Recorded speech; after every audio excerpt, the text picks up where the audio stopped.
Today, President Donald Trump approved the undoing of Obama-era regulations on military gear for local law enforcement agencies. Now there are fewer restrictions on the types of guns, ammo, and protective equipment that cops can have. Valley News Team's Ryan Laughlin tells us what kinds of military equipment the area being used by local police department and what it could be coming up soon. Military gear for cops. Today, President Trump rolled back restrictions for cops to get armored vehicles, 50 caliber weapons, grenade launchers.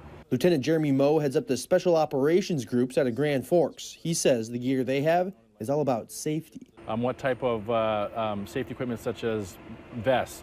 You can get med kits. You can get flashlights that go on weapons. The military equipment the Grand Forks Police Department has is mostly helmets and flashlights.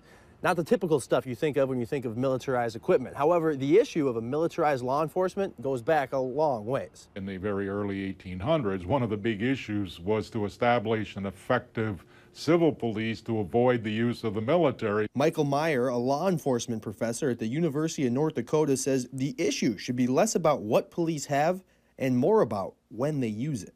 It's when you begin to go about that and use it in sort of more routine kinds of events and interactions that begins to raise questions. Some criticize law enforcement for using military gear at the Dakota Access Pipeline protests.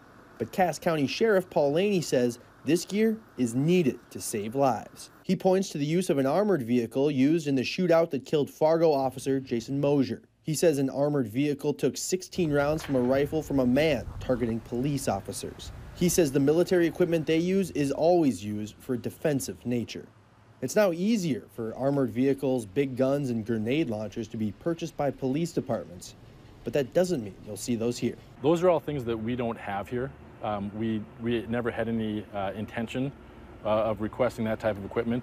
Unless something changes in the near future, I don't see us requesting any of that type of equipment. From Grand Forks, Ryan Laughlin, Valley News Live. Grand Forks does have a military Humvee. It's not armored and it is used for search and rescues. Fargo and Grand Forks both have armored vehicles at their disposal, but they did not come with military surplus sales. Fargo law enforcement said that they'd consider getting another armored vehicle if it was the right situation, but there are no plans on expanding their military equipment. I know we've been gearing